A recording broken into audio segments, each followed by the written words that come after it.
Among all the sailing start lines in the world, this must surely be the most famous of them all, the Royal Yacht Squadron in Cowes.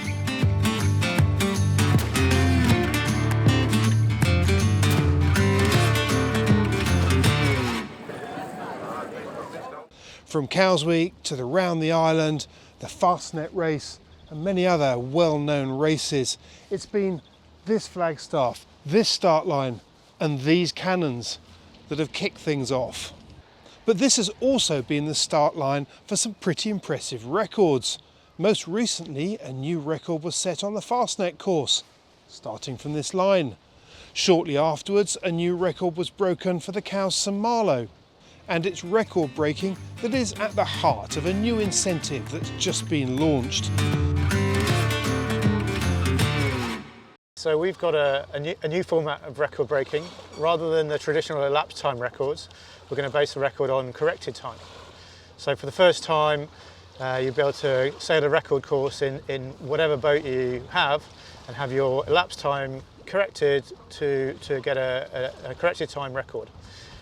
So if you've got a Sigma 33 or a sports boat, you'll be able to have a crack at a record and have that time validated by us at IRCRecords.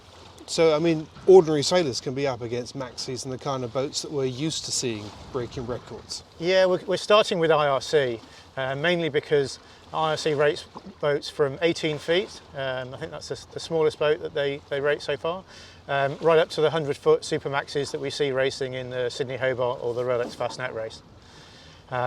To put them on the same start line on a record course would normally be impossible, but there's a good chance now that someone like Joe Richards can take his little boat and set a record around the island, take quite a lot longer than the 100-foot super maxi, but his time would be comparable. So what kind of records are you talking about? I mean, there are loads of record distances out there, aren't there? Yeah, so our smallest course will be the Cowes start line here out to Nab Tower and back, 35 something miles.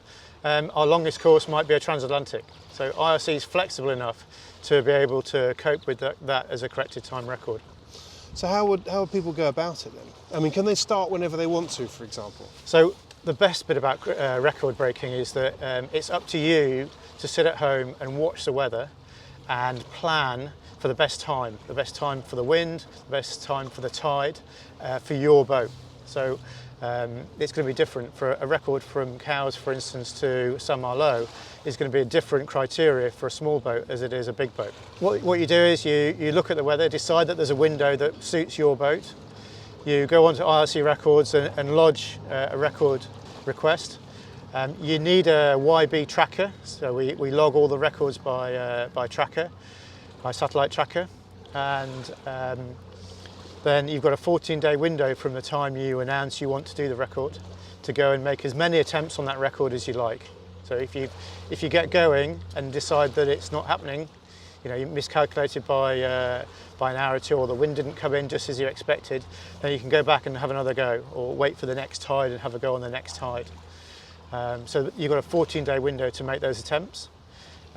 Once you've done that, you switch the tracker off, plug it into your computer, and download the log file and send that off with the crew declaration for ratification.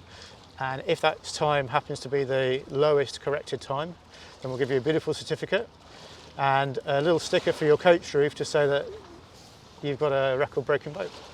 Interesting. Now, I mean, we're in the Solent, and obviously here the Royal Yacht Squadron is famous for records, famous for all kinds of races. But I mean, is this just a UK thing, or is it an international incentive, or? So we're going to have record courses all over the world. That's the intention. Right now, the two main markets for RRC are the UK and France. So we're launching with half a dozen courses in the UK and 5 courses in France.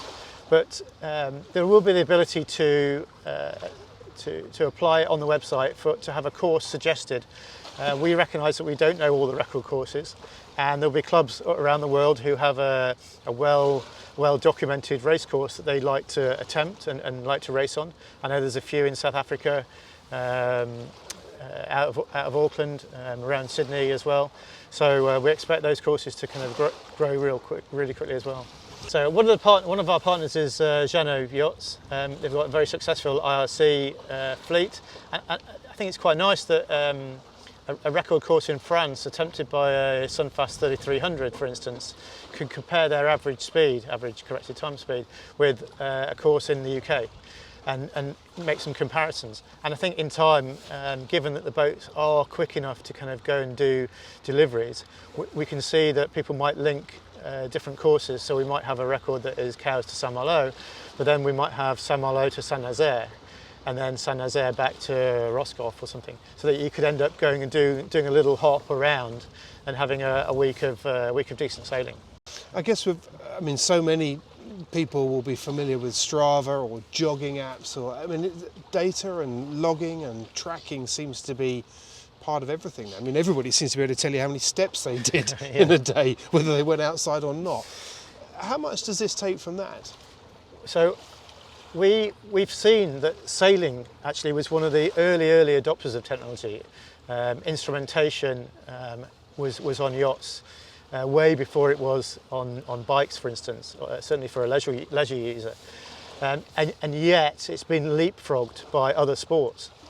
So I think that we'll see in the next few years that this kind of connectivity of different people's instrumentation will come together. It's exciting stuff. It does feel like it's got the potential to really create a new style of competition and a new style of racing altogether.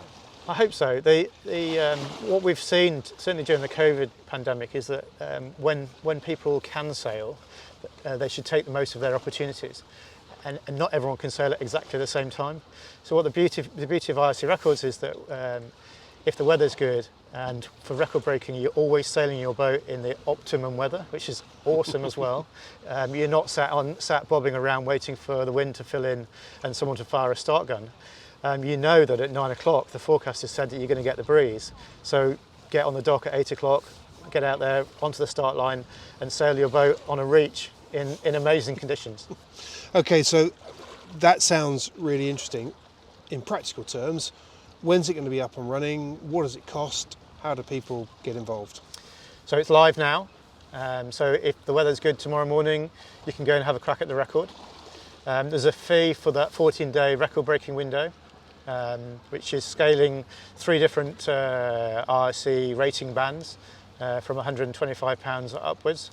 So you just log on to the website, book your appointment with Destiny, and off you go.